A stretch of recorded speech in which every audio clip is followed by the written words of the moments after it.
আসসালামু আলাইকুম। আজকে আমি শেয়ার করব গুঁড়া মাছ রান্না। এইভাবে যদি আপনারা একবার গুঁড়া মাছ রান্না করে খান, বারবার রান্না করতে চাইবেন। তো আমাদের রংপুরে কিন্তু এইভাবেই গুঁড়া মাছ রান্না করে সবসময় একদম সহজভাবে কিন্তু দেখানোর চেষ্টা করেছি। তো চলুন বন্ধুরা মূল ভিডিওটা শুরু করা যাক। এখানে আমি গুঁড়া মাছ রান্না করার জন্য একটা চুলায় প্যান বসিয়ে দিয়েছি। তারপর এইভাবে আমি কয়েকটা বেগুন আর আলু এরকম কুচি করে কেটে নিয়েছি। বেগুনগুলো এরকম সাইজের কেটে নিয়েছি আর আলুগুলো কুচি করে নিয়েছি। এখন আমি দিয়ে দিব 2টা বড় পেঁয়াজ কুচি আর কাঁচামরিচ ফালি। তারপর দিয়ে দিচ্ছি হাফ চা চামচ হলুদ গুঁড়ো, দিয়ে দিচ্ছি 1 চা চামচ মরিচ গুঁড়ো, তারপর দিয়ে দিচ্ছি হাফ চা চামচ ধনে গুঁড়ো, হাফ চা চামচ জিরে গুঁড়ো, দিয়ে দিচ্ছি স্বাদ মতো লবণ। তারপর দিয়ে দিচ্ছি হাফ চা চামচ করে আদা রসুন বাটা। রেগুলার রান্নার তেলটাও দিয়ে দিচ্ছি। এখন আমি হাতের সাহায্যে ভালো করে মুথে নেব। এইভাবে মেখে নিয়ে নরম করে ফেলবো আলু আর বেগুনগুলো। ভালো করে মেখে নিতে হবে, তাহলে ভিতরে সব মশলা ঢুকে যাবে। আমার কিন্তু বেগুনগুলো ভালোভাবে মেখে নেওয়া হয়ে গেছে। এই যে আমি এইভাবে সুন্দর করে মুথে নিয়েছি আর নরমও হয়ে গেছে। এখন আমি দিয়ে দেব গুঁড়ো মাছগুলো। এখানে গুঁড়ো মাছ আছে মলা, পুঁটি 2টা মিক্স করা আছে। দিয়ে আমি এভাবে আলতো হাতে মেখে নেব ভালো করে।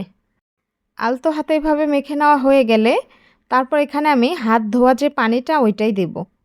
পানি কিন্তু বেশি দেওয়া যাবে না, হাত ধোয়া পানিটাই দিয়ে দেব। আরেকটু দেব, আলুগুলো না হয় কুক হবে না। ঝোলের পানি দেওয়া হয়ে গেছে। এখন আমি ঢাকনা দিয়ে ঢেকে দেব আর চুলার জালটাও ধরিয়ে দেব। তো চুলার জালটা ধরিয়ে দিয়েছিলাম, তো এই তো তরকারিটা বলক এসেছে।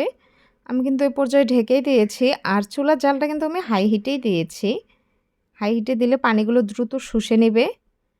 আর চুলার জাল মিডিয়াম হিটে রেখে দিলে এগুলো কিন্তু একদম নরম, মানে একদম ভেঙে ভেঙে যাবে, ক্যাতক্যাতা হয়ে যাবে। তো আমি এইভাবে হাত দিয়ে এভাবে উল্টে দিলাম। চামিচ দিয়ে কিন্তু নাড়া দেওয়া যাবে না, হাত দিয়ে এইভাবে 2 পাশের ইটা উল্টে দেবো। আর এখানে আলু দেখছি কুক হয়েছে কি না। আলুটা কিন্তু এখন মোটামুটি 80% কুক হয়ে গেছে। আর চুলার জালটা এখন আমি মিডিয়াম হিটেরও কম, মানে লো হিটেই দিয়ে দিলাম। তখন আস্তে আস্তে আলুগুলো কুক হয়ে যাবে। কিন্তু ফার্স্টে চুলার জালটা হাই হিটেই রেখে দিলে ভালো হয়। তো এই পর্যায়ে কিন্তু আমার গুঁড়া মাছটা অলমোস্ট হয়ে গেছে। এখানে কিন্তু দেখতে পাচ্ছেন পানিগুলো কিন্তু ঝোলের পানি শুষে নিয়েছে। আর এটা কিন্তু আমি একদম মানে চচ্চড়ি করেছি। কতটা লোভনীয় হয়েছে। আর এটা কিন্তু খেতে কিন্তু অসম্ভব মজা হয়েছে। আশা করি আজকের এই বাঙালির সহজ রেসিপিটা আপনাদের কাছে অনেক বেশি ভালো লেগেছে। ভালো লাগলে চ্যানেলটি সাবস্ক্রাইব করে দেবেন। আর পেজ থেকে দেখে থাকলে অবশ্যই পেজটি লাইক, কমেন্ট, শেয়ার করে দেবেন। আর আমার পেজটি ফলো করে দেবেন। তো আজকে এই পর্যন্তই। সবাই সুস্থ থাকবেন, ভালো থাকবেন। আল্লাহ হাফেজ।